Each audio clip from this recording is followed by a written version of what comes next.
Welcome to our channel. Today we how to authorize Google Search Console for Shopify indexing, full guide step by step clearly.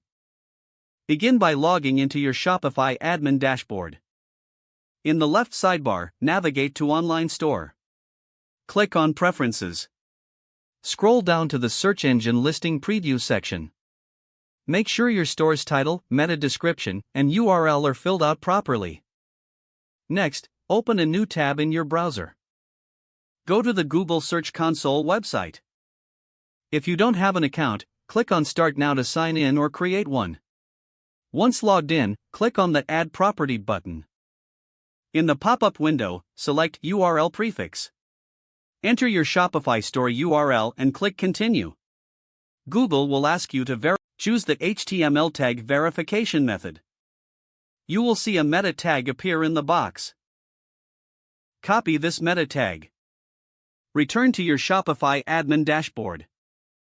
In the left sidebar, go back to Online Store, then Preferences. In the Search Engine Listing Preview section, locate the Edit Website. Scroll down to the Additional Content area. Paste the meta tag you copied into the Additional Content field. Save your changes by clicking the Save button at the bottom of the page. Return to the Google Search Console tab. Click on the Verify button to complete the verification process.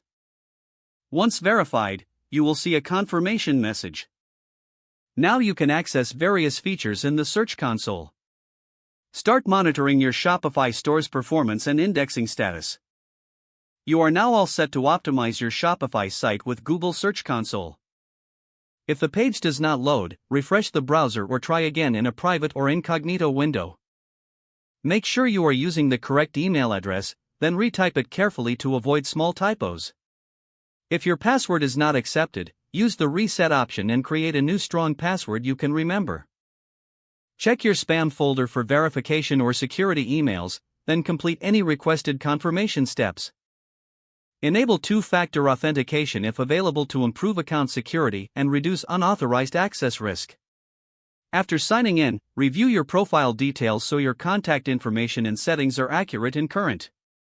Don't forget to like this video and subscribe to our channel for more step-by-step tech guides.